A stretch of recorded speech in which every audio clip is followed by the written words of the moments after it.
Bonjour, bonsoir, tout dépend d'où tu es et j'espère que là où tu es, tu te portes bien. Dans cette nouvelle vidéo, on va parler de la condamnation du président Mohamed Bazoum au Niger.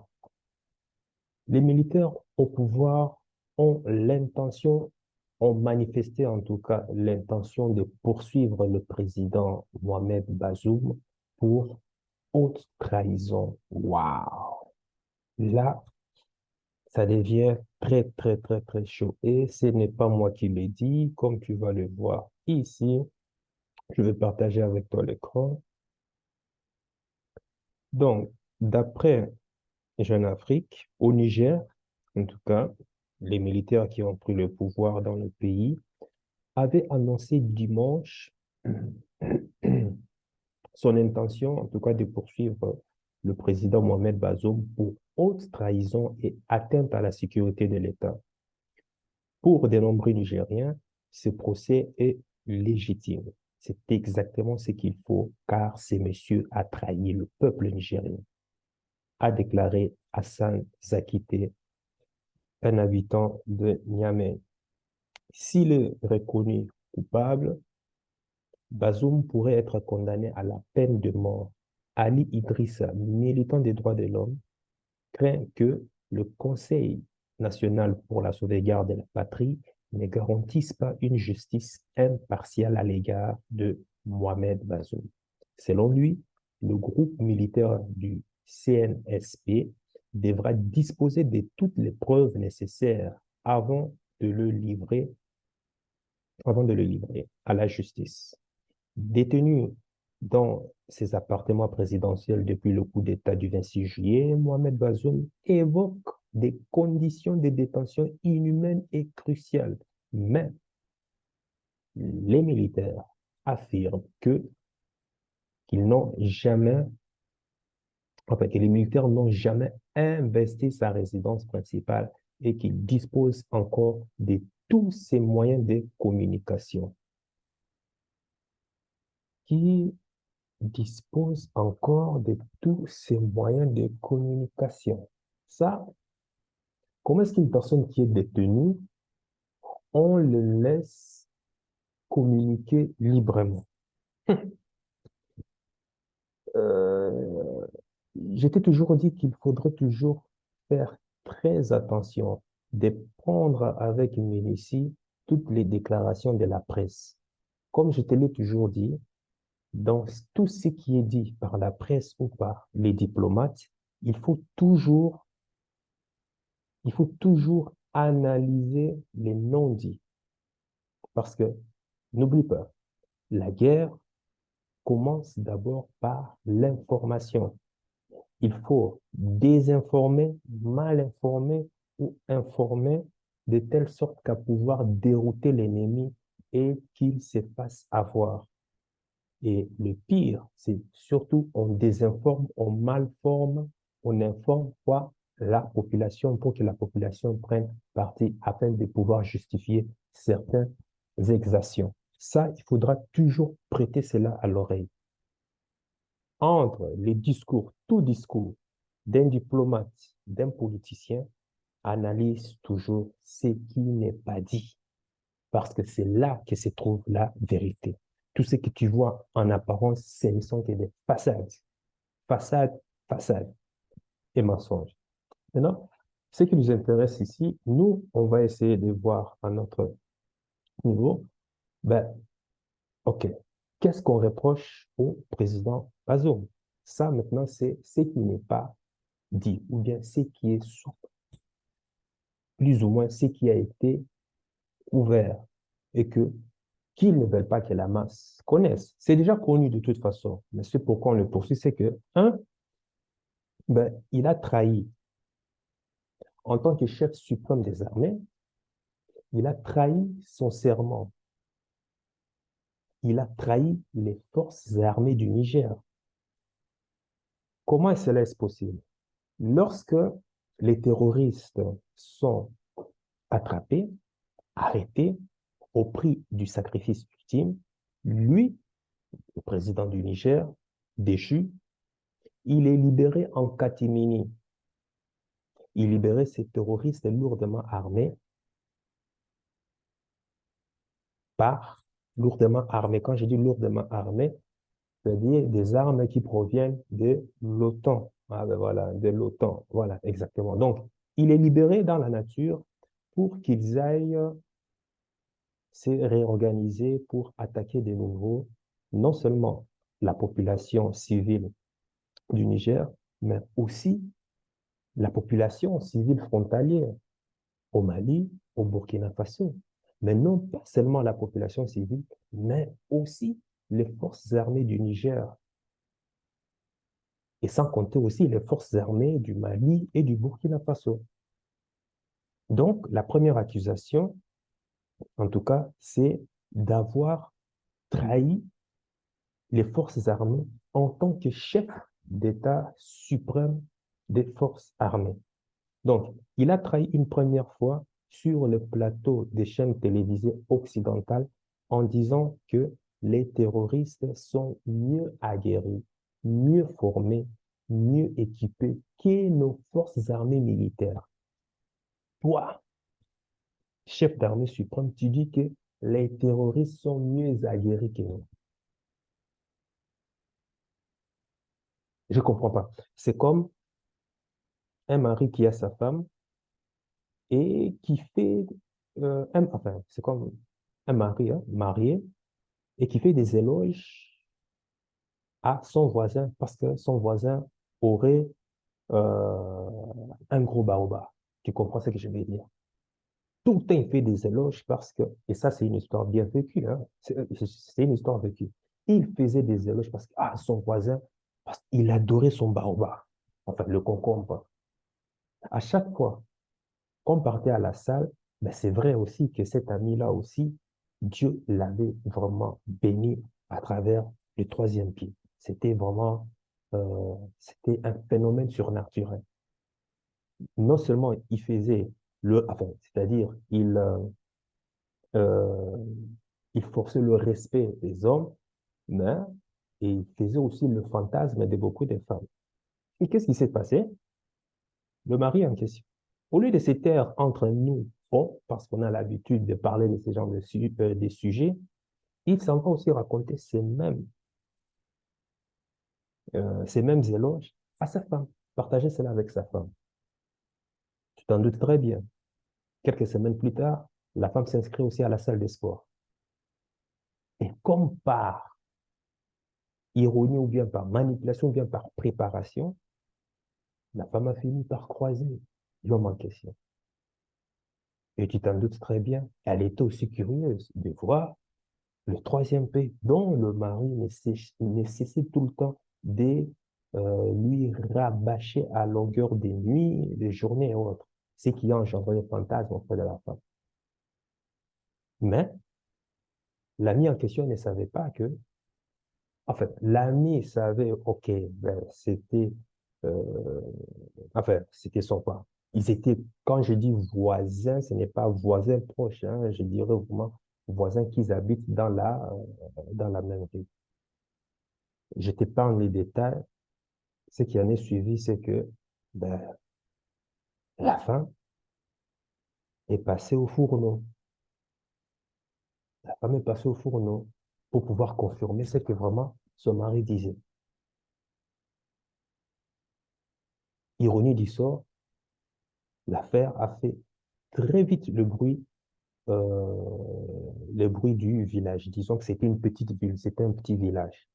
Tout le monde a su que ben, Bobby a déglingué, a tamponné la femme, la femme de son voisin.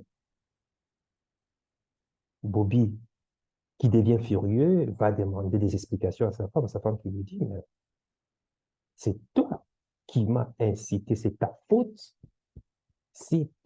si je suis allé le voir. Ah, tout le monde était ébahi, tout le monde était surpris. Ben, quoi, c'est toi qui vas trahir et tu dis que c'est ma faute. Ben oui, c'est à cause de toi. Les plus aguerris, les immatures diront forcément que, bah écoute, ce n'est pas normal, tu es vont traiter la femme de tous les noms.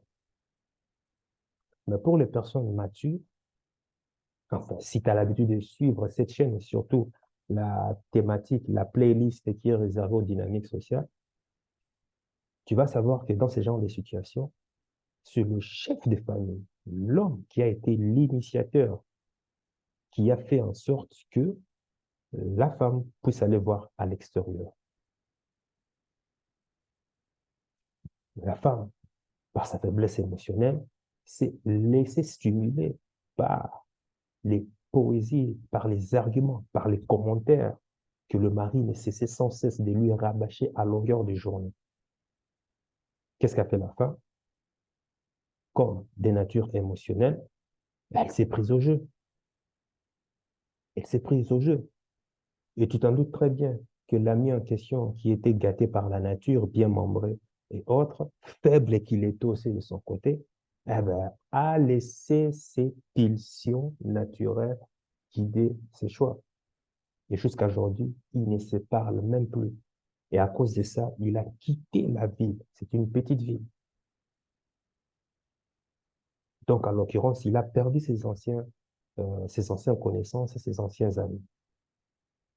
Tu vois, c'est de ça le mari. Toi, tu es mari, tu es chef de la maison. Tu vas faire les éloges d'un autre homme auprès de ta femme. Alors que toi, tu es censé être le garant, le protecteur de ta famille. Qu'est-ce que ça conduit? Ça engendre des fantasmes auprès de la femme qui va faire quoi? Et qui va laisser entrer l'ennemi à l'intérieur. Qui la faute? Je te pose à maintenant à laisser les commentaires à pouvoir laisser tes commentaires là, en dessous de la vidéo.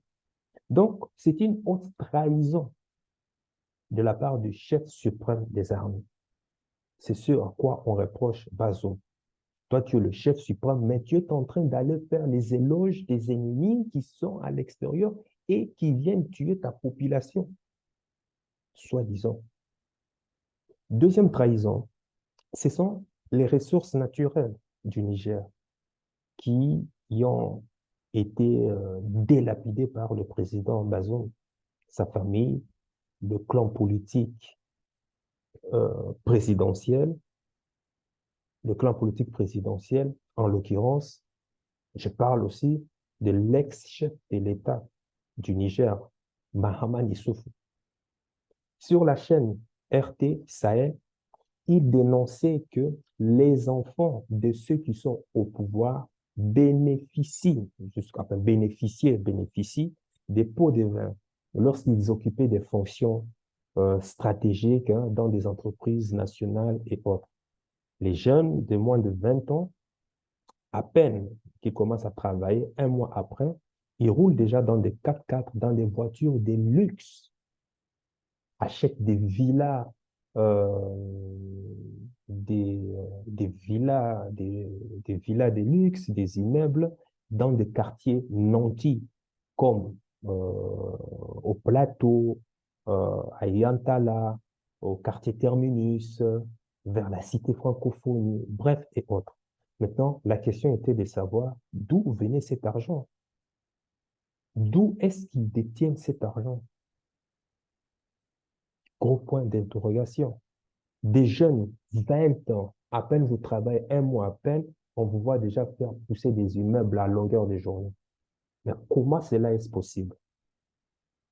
L'argent de l'uranium, l'argent du pétrole, l'argent du gaz, l'argent de l'or et bien d'autres richesses qui n'ont pas encore fait l'objet des découvertes, mais dont le clan présidentiel détient des accords secrets avec les Américains et autres puissances étrangères comme la Chine, l'Allemagne, l'Italie et bien d'autres. Donc, d'après la presse nigérienne, il paraît que beaucoup de ministres sont en train actuellement de chier dans leur froc car ils ne savent pas encore si ils seront inculpés ou pas. Ils ne savent pas encore quand est-ce qu'ils vont passer à la barre de jugement. Et comme les frontières sont fermées, personne risque de prendre la fuite. En tout cas, ce qui est sûr, quand ce genre de situation arrive, le premier réflexe de tout être humain, c'est de pouvoir prendre la fuite. Mais comme les frontières sont fermées, comment est-ce que tu vas faire? Et là non plus, tu ne peux pas corrompre parce que ceux-mêmes qui sont là au pouvoir sont là même pour pouvoir dénoncer ces genres de corruption. Et d'après les communiqués récents du porte-parole de la CNSP, le colonel-major Amadou Abdrahman, donc tous les directeurs des grandes sociétés nigériennes ont été démis de leurs fonctions et sont soumis actuellement, je suis en train de parler, à des enquêtes judiciaires pour savoir s'ils sont coupables ou pas.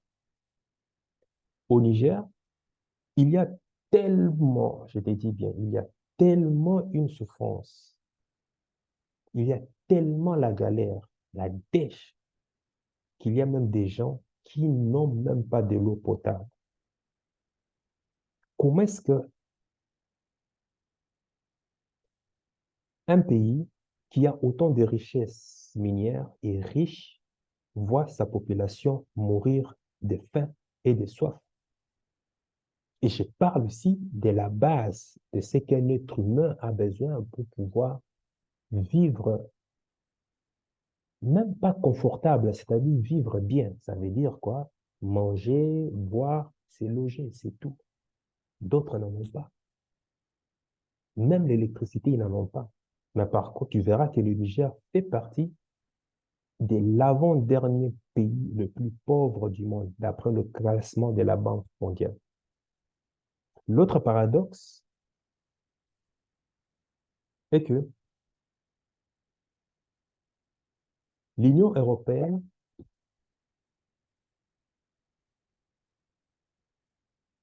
l'Union européenne compte mettre fin à sa consommation d'énergie fossile, genre le pétrole, gaz, hydrocarbures, d'ici 2030.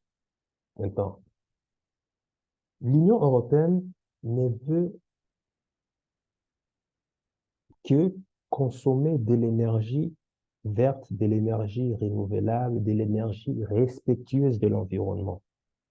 L'Union européenne est motivée de le faire parce qu'elle veut réduire sa dépendance énergétique du pétrole et du gaz russe. Mais non, disons les choses clairement. Soyons un peu sérieux. Où est-ce que l'Union européenne va aller chercher la matière première, enfin, les matières premières qui vont servir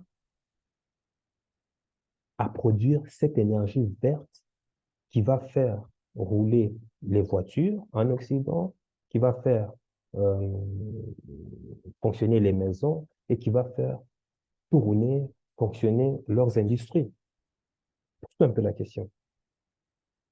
D'où est-ce que l'Union européenne va aller chercher ces matières premières-là?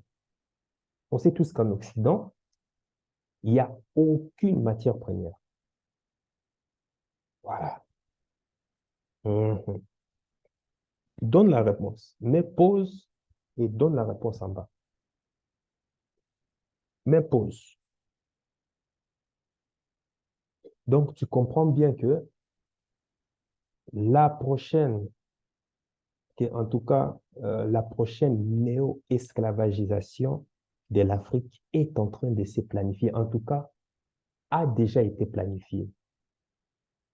Par exemple, pour faire, par exemple, les batteries électriques, tous les yeux de la planète sont rivés en Afrique avec les matières premières comme par exemple le lithium, le cobalt, le manganèse et autres. Et tu sais quoi? Dans le sous-sol nigérien, dans le sous-sol malien, dans le sous-sol burkinabé, dans le sous-sol soudanais, dans le sous-sol des Djibouti, je dirais même aussi Érythrée, eh bien, il y a de fortes chances que ces matières premières soient présentes. Et pour le cas du Niger, ils ne savent pas encore. Oui, C'est malheureux à le dire, mais il n'y a que des étrangers qui viennent, enfin quand je dis des étrangers, les Occidentaux, les Asiatiques ailleurs, qui viennent avec leur technologie, leur intelligence pour dire aux Africains les richesses qui sont régorgées dans leur sous-sol. Jusqu'à aujourd'hui, en tout cas, je n'ai jamais vu, moi, un pays africain qui a misé sur ses intellectuels pour faire des recherches dans son sous-sol et savoir que regorge le sous-sol africain. Ce genre de mission est toujours commissionné par des entreprises occidentales, en grande majorité chinoises aussi ou bien américaines, qui viennent faire des recherches avec la technologie pour pouvoir dire, hé, Niger, vous savez quoi? Vers la région des Enders, vous avez tant, tant, tant, tant. Vous savez quoi? Vers la région des, par exemple, Tillabéri ou bien Agadez ou bien Maradi, vous avez telle, telle, telle richesse minière. Ce sont toujours les étrangers. Et à la grande surprise de la population locale, bon, ah, nous avons ceci, nous sommes riches de l'uranium. Et ils sont là en train de vanter, de vanter. Mais si toi, aujourd'hui, on te donne, toi, la pierre de l'uranium, tu sais ce que tu vas pouvoir faire. Tu sais comment utiliser cette pierre? Nada, zéro. Et si on te donne de l'or, si on te donne du manganèse, vas-tu aujourd'hui, toi, reconnaître le manganèse? Zéro. Sauras-tu comment transformer ce manganèse pour pouvoir servir, pour pouvoir, enfin, pour que ça permette à la population d'en profiter, ou bien même pour que tu puisses en profiter? Zéro. Voilà pourquoi j'ai dit, la richesse, ce n'est pas ce que tu as dans dans ton sous-sol. La richesse, c'est là. C'est là, les amis, c'est là. Et je ne comprends pas pourquoi est-ce que les États au pouvoir n'arrivent pas toujours à comprendre ça. Miser dans l'éducation. Il faut s'armer d'éducation. Il faut s'armer des sciences. Parce que ce n'est qu'avec ça, tu arriveras à transformer même le sable que tu as sous tes pieds en une arme fatale. Aujourd'hui, par exemple, au Niger, il arrive à une saison de l'année où il y a des pluies de sable qu'on appelle l'harmattan. C'est, bon, on dit qu'il pleut, mais il pleut du sable. Le sable partout, c'est un vent de sable. Mais est-ce que tu sais qu'avec ces vents de sable, tu peux produire une énergie qui sera bénéfique, qui sera en tout cas bénéfique pour la population, pour même l'atmosphère? Combien de gens le savent? Gros point d'interrogation. Est-ce que tu sais qu'au Niger, avec la météo, la chaleur que le Niger a, tu sais que tu n'as même pas besoin de créer des maisons climatisées. Avec leur sable, tu peux aujourd'hui construire des maisons qui, c'est, euh, c'est-à-dire, tu construis des maisons avec ces gens des sables, mais qui vont jouer le rôle de des climatiseurs, d'air conditionné. Pendant la journée, l'intérieur restera froid et pendant la nuit, parce que enfin, pendant la journée, s'il fait chaud à l'extérieur, très chaud à l'extérieur, à l'intérieur, il fera très froid. Et s'il fait très froid à l'intérieur, l'intérieur de la maison va compenser cette chaleur pour te donner une température inverse à celle de l'extérieur. Tout ça grâce au sable que le Niger possède. Mais si tu n'as pas ça là, pour pouvoir transformer la poussière qu'il y a dans ton sous-sol, ou bien transformer ce que tu as, zéro. Et voilà pourquoi, pendant des siècles et des siècles, l'Afrique a toujours été soumise. Parce que on n'a pas ça. L'Occident, la Chine, le savent. Et voilà pourquoi ils ne veulent pas divorcer. Parce que leurs industries, l'électricité, le pétrole, tout et consort dépend du sous-sol africain. Jacques Chirac l'avait dit. François Mitterrand l'avait prédit.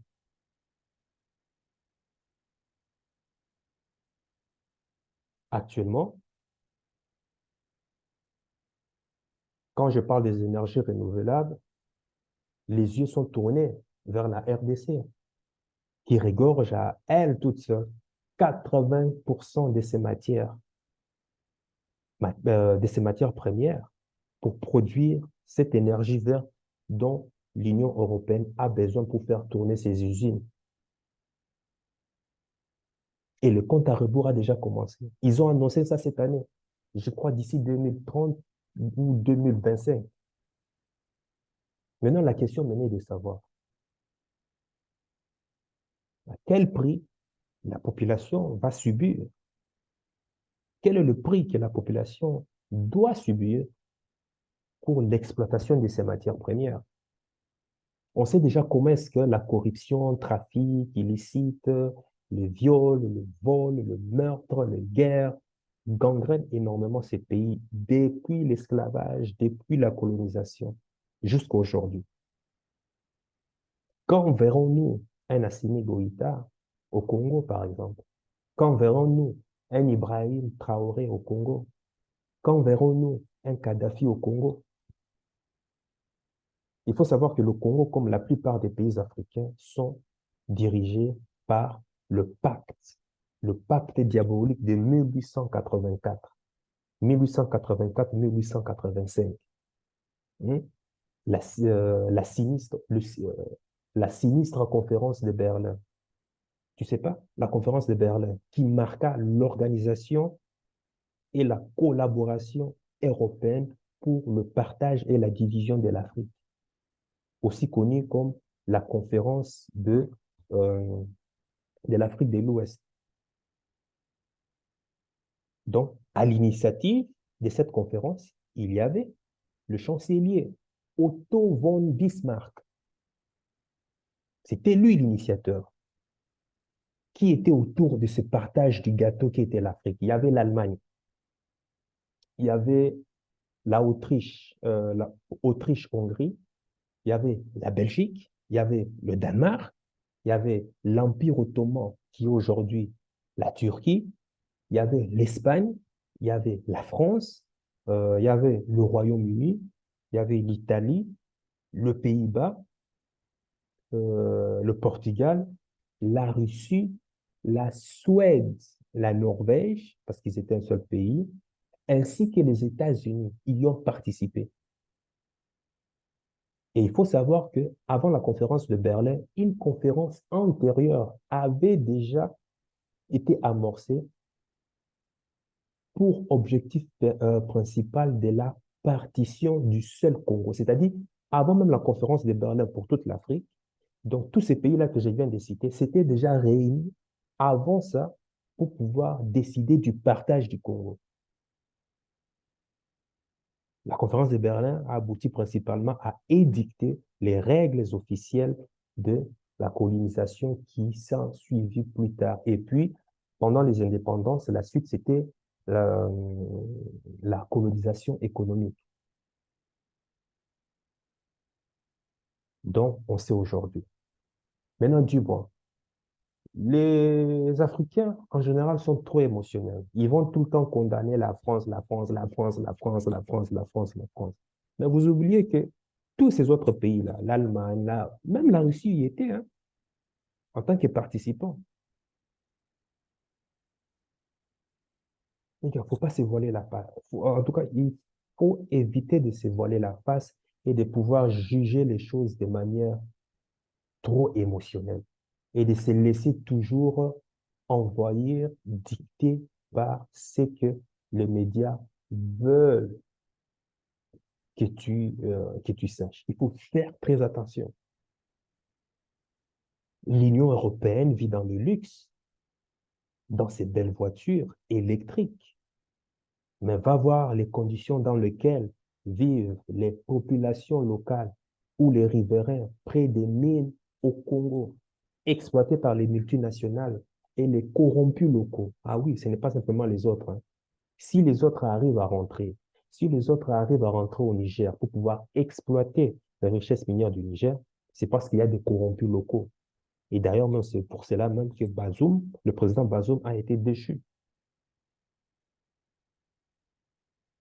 Parce qu'il y a toujours des laquais, comme au temps de l'esclavage, hein, au temps de l'esclavage, c'était des Noirs qui partaient dans des forêts, prendre leurs propres frères et sœurs et venir les vendre auprès des Occidentaux, parce que les Occidentaux n'arrivaient pas à entrer. Comment est-ce que tu vas rentrer dans une forêt dense? Ils craignaient la mort. Donc, comme les Africains maîtrisaient les quatre éléments de la nature, c'est eux qui entraient pour prendre leurs frères et venir les vendre, des forces. Et aujourd'hui, ça ne fait encore que continuer.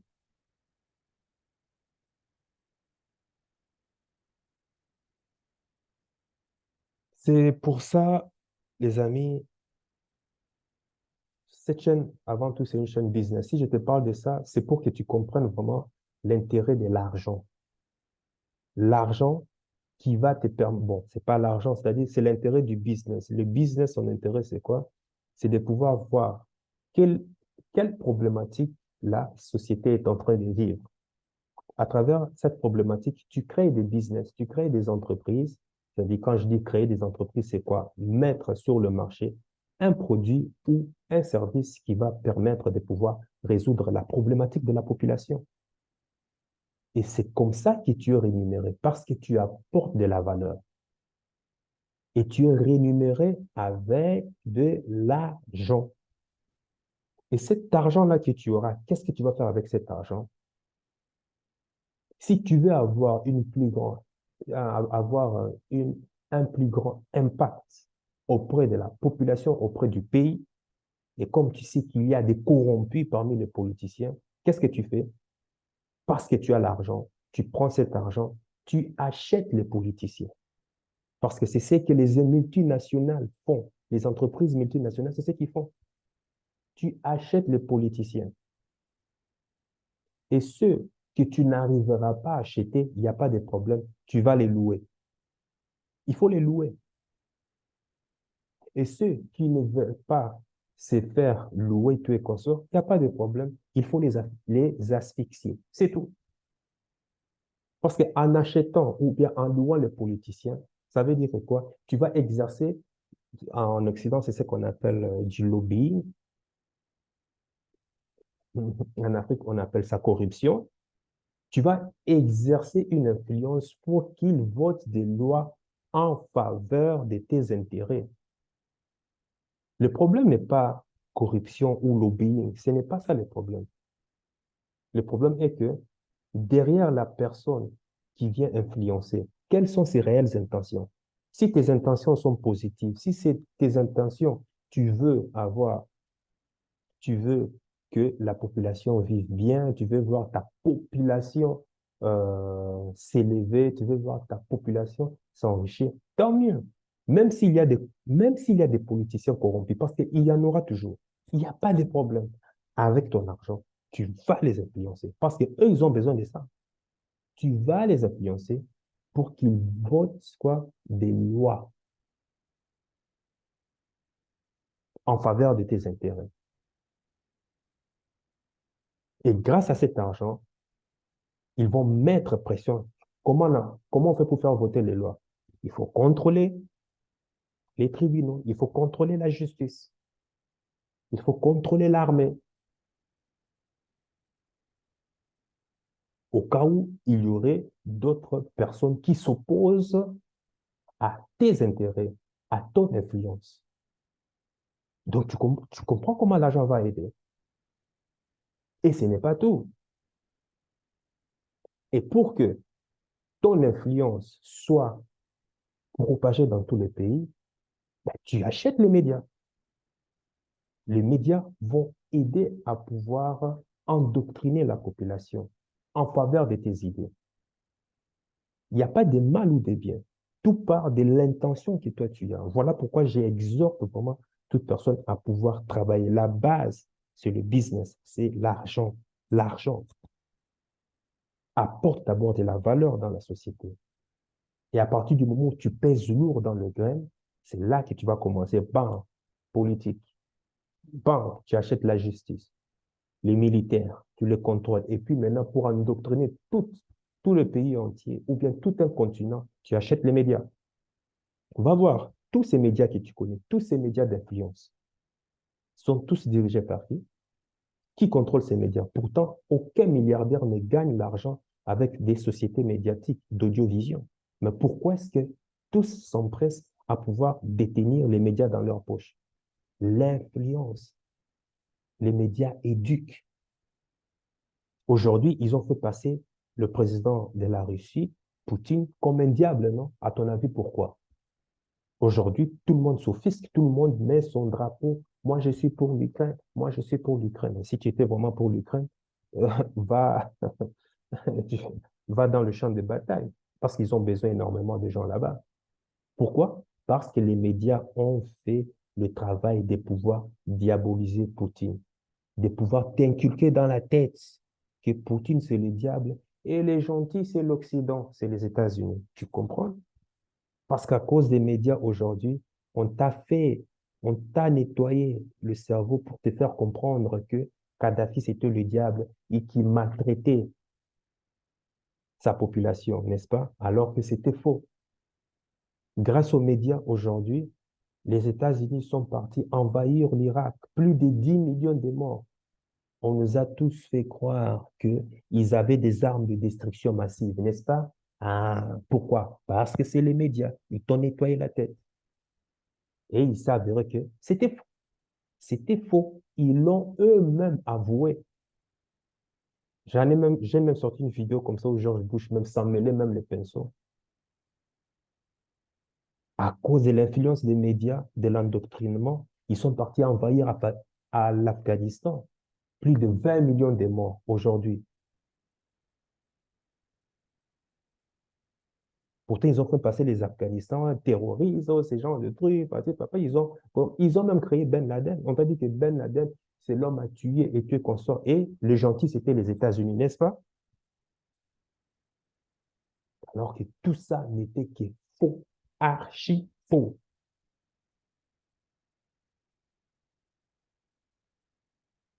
À cause des médias, le C19, le vin, hein? Le vin, là, qu'est-ce qu'on ne nous a pas dit? Ok, la population allait mourir, qu'il y avait un vin, parce que tout le monde doit prendre le vin. Mais qu'est-ce qu'ils savent? Ils savent quoi? Archi faux. Et ils se sont fait énormément d'argent en mettant en sursis leur population. Tu vois, l'influence des médias. Et les médias influencent l'éducation des gens, ta manière de penser, ta manière d'être, tes peurs, tes craintes, tes,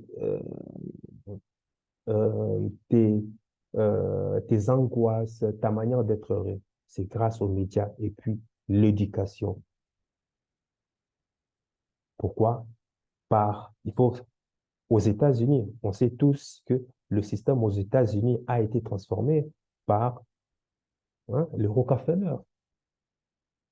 Ils ont décidé de ce qui devrait être enseigné ou pas parce qu'ils ne voulaient pas avoir de la compétition. Et pour cela, on a besoin, c'est pas moi qui l'ai dit, il disait qu'on n'a pas besoin de beaucoup des élites. On n'a pas besoin de beaucoup de champions. On a besoin des ouvriers. Il faut garder leur vibration trop basse. Il faut leur garder trop bas pour qu'ils viennent travailler dans nos usines. Et pour soi, on doit choisir, sélectionner des matières qui vont leur permettre d'être simplement disciplinés, de pouvoir bicher, bicher, bicher, bicher, bicher et venir travailler comme des robots. C'est ça que tu dois connaître. L'argent. Voilà pourquoi tu dois te lancer dans l'entrepreneuriat, coûte que coûte. Au Niger, j'ai un peu discrécé du truc.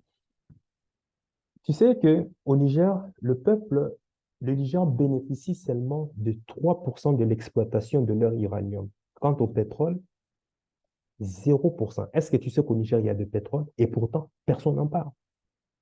Qui a accepté ces genres de deals génocidaires? Ce sont ces présidents élus. Selon les démocraties occidentales, hein. En avril 2021, Sani Issoufou Mahamadou est nommé ministre du pétrole, de l'énergie et des énergies renouvelables du Niger. Et par la suite, avec un remaniement ministériel, il devient le patron du ministère des Finances au Niger. Maintenant, dis-moi, soyons un peu sérieux. Le fils de l'ex-président, Mahaman Issoufou, à la tête d'un ministère de pétrole et des énergies renouvelables. Dis-moi, il y a combien de structures qui bénéficient des énergies renouvelables au Niger? À Niamey, à Maradi, à Zender, à Dosso, à Loga. Combien? Où sont les éoliennes au Niger? Tu en as déjà vu?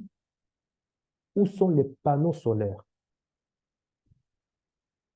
Les éoliennes pour électrifier le Niger. Normalement, c'est un pays où l'électricité doit être gratuite. Je l'ai toujours dit. L'essence, le diesel devrait être gratuit pour toute la population. Mais va voir l'état dans lequel vivent les Nigériennes et les Nigériens. Voilà pourquoi le peuple a soutenu ce coup d'État.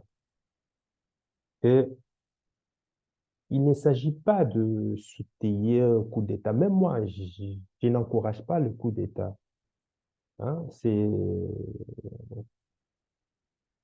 Ce n'est pas ce que j'exhorte à la population de faire ou quoi que ce soit. Mais c'est ce sont les intentions, la vision qui... C'est-à-dire, il faut comprendre la cause. Hein? La cause qui est derrière ces coups d'État. C'est là que tu vas comprendre que mais ces soi-disant personnes qui sont élues démocratiquement, ils ne font rien, ils ne font que travailler pour les intérêts de l'Occident, tout en laissant mourir leur population. C'est quoi l'intérêt des démocraties? Alors, quand il y a un groupe qui vient se soulever et renverser le soi-disant président élu démocratiquement, tu comprends bien que c'est un soulagement pour le peuple, parce qu'ils attendent aussi de ces groupes de militaires qu'ils changent les choses. Attention, hein? Maintenant, tous les yeux de la population sont rivés maintenant sur les militaires. OK, vous avez fait un coup d'État, montrez-nous que les choses vont s'améliorer. S'ils n'arrivent pas, c'est la même population qui viendra aussi les renverser. C'est comme ça. On parle de démocratie. L'Occident, la France fait les éloges de la démocratie, mais comment est-ce que le général de Gaulle a accédé au pouvoir? Par un putsch. La révolution de 1780, enfin, la révolution des bourgeois envers les aristocrates. C'était un coup d'État. Le président de la Côte d'Ivoire, Alassane Ouattara, comment est-ce qu'il est arrivé au pouvoir? J'en ai fait une vidéo, il faut voir là. Par un coup d'État. Et en plus, lui, il a laissé des morts derrière lui. Au Niger, il n'y a eu aucun mort. Aucun mort. Au Mali, aucun mort. Au Burkina Faso, aucun mort. Mais ce sont ceux-là qu'on vient traiter des terroristes.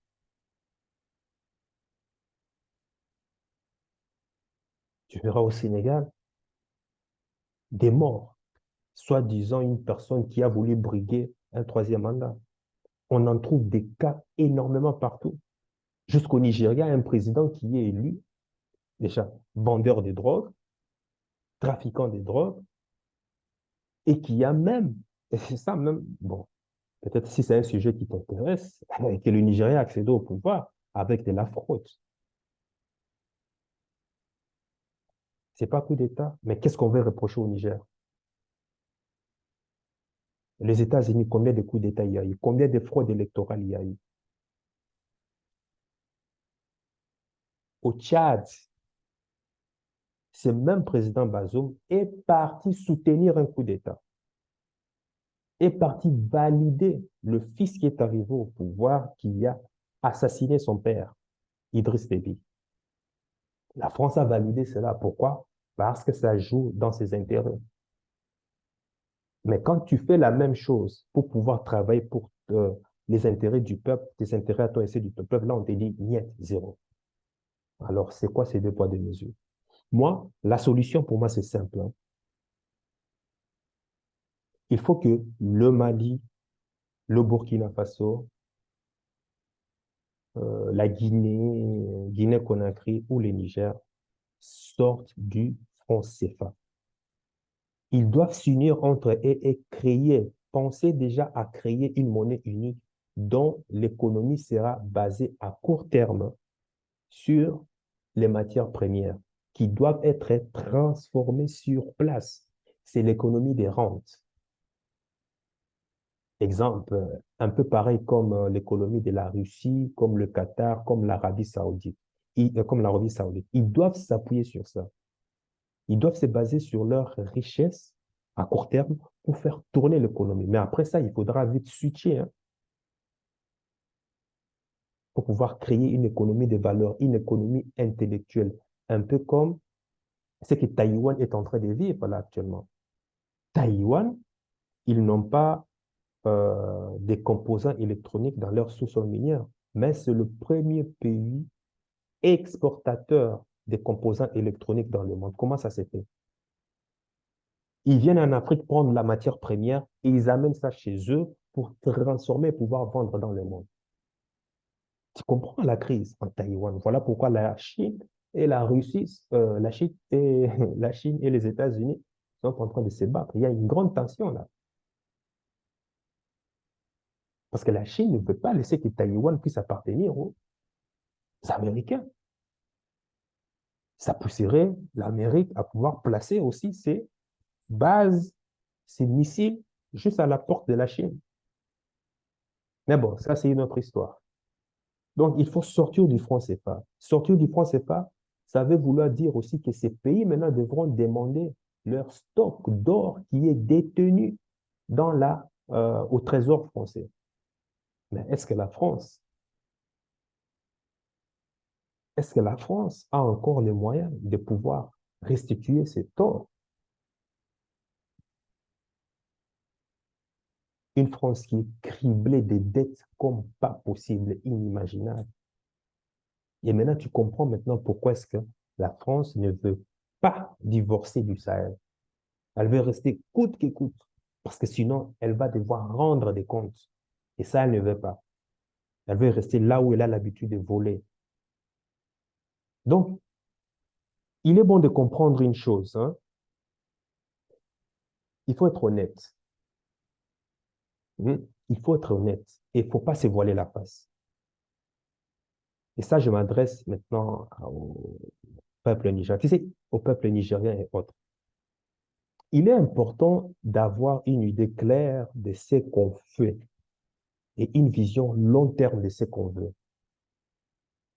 Le Niger, le Mali, le Burkina Faso, bon, je sais pas, la Guinée-Conakry, veulent leur souveraineté. Mais tu ne peux pas vouloir de ta souveraineté et ne pas te donner les moyens pour conquérir, pour préserver, pour faire fructifier ta souveraineté. Vouloir, c'est autre chose, mais se donner les moyens, c'est encore autre chose. Ça, il faut qu'on se dise la vérité. C'est vrai que prendre,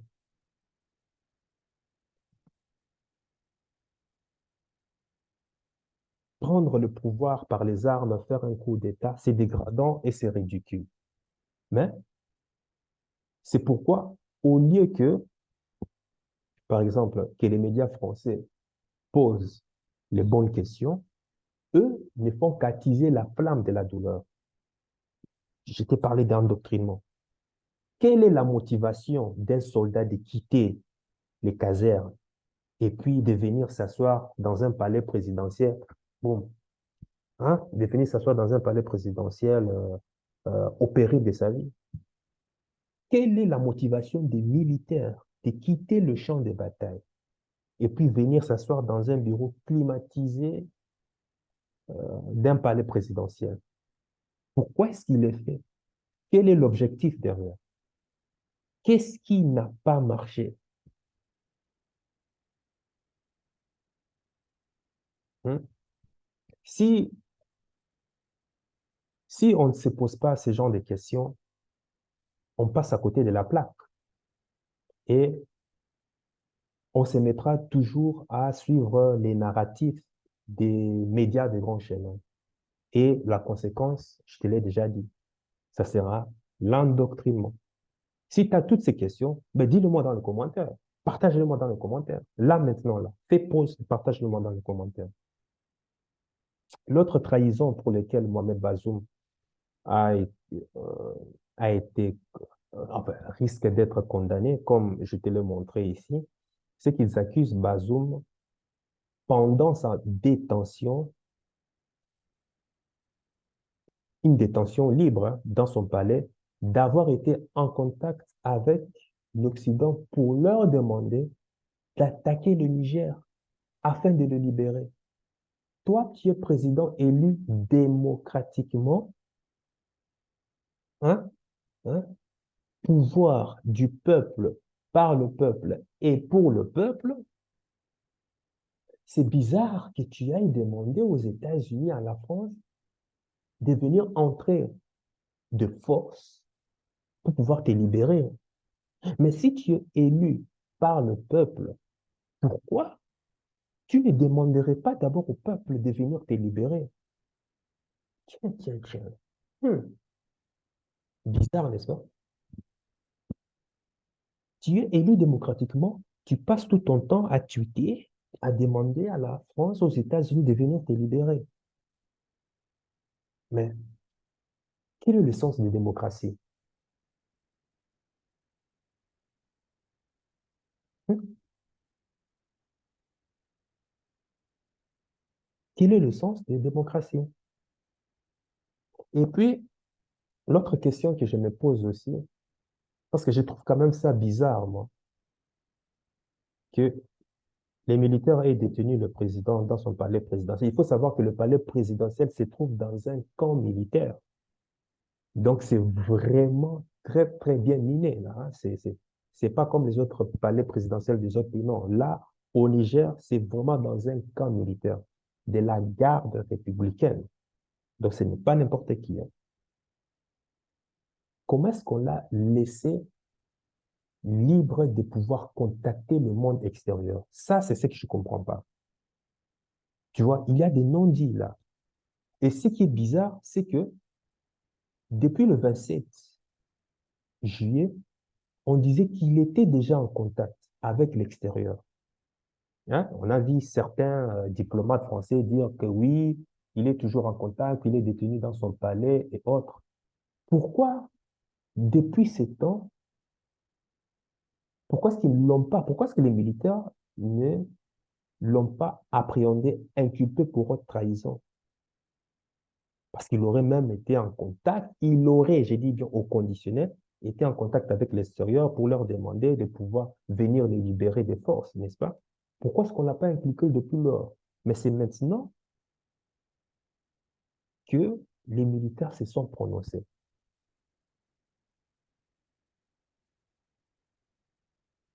Parce que, normalement, quand on détient une personne ainsi, l'objectif, c'est de pouvoir l'isoler. Mais ils ne l'ont pas fait. Pourquoi? Moi, c'est ce que je ne comprends pas. Ou bien, peut-être qu'ils l'ont laissé être en contact dessus, ou bien qu'il est mis sous surveillance, afin de pouvoir peut-être analyser les échanges qu'il aura avec l'extérieur dans le but de pouvoir avoir justement des dossiers sensibles, secret défense, qui pousserait justement le groupe militaire à pouvoir l'inculper plus tard, avoir de preuves tangibles au point d'interrogation. Ou bien peut-être, s'ils disent qu'il était déjà en contact depuis qu'ils ont pris le pouvoir, est-ce que c'était vraiment le président Mohamed Bazoum qui communiquait avec l'extérieur? Est-ce que c'était vraiment lui ou bien c'était une autre personne? Tu vois, parce que les médias nous disent toujours des choses. Oui, il est détenu, mais il est toujours en communication. Mais depuis le 27, les militaires au pouvoir n'ont jamais confirmé cette information. C'est seulement là, récemment, là, boum, ces 2 derniers jours-là, qu'on dit qu'on risque de le poursuivre pour trahison pour être en contact avec l'extérieur de demander à la CEDEAO, la France, de pouvoir agir, intervenir au Niger. Tu vois, beaucoup de questions sans réponse. Voilà pourquoi il ne faut pas se laisser, faut pas se laisser éblouir par les médias de grands chemins. Il y a énormément de non-dits là, parce que c'est ça l'information. Moi, je trouve ça quand même bizarre, très, très, très bizarre. Vous détenez une personne, mais vous le laissez en contact avec. Ça, je comprends pas. Ça, c'est vraiment c'est vraiment une bonne question. Mais bon, bref, si toi, tu as peut-être la réponse, dis-le-moi dans les commentaires. Sur ce, sache que ton cœur sait déjà ce que ton cerveau essaie de comprendre. Suis la voie de ton cœur. Il connaît déjà le chemin. Ciao, ciao.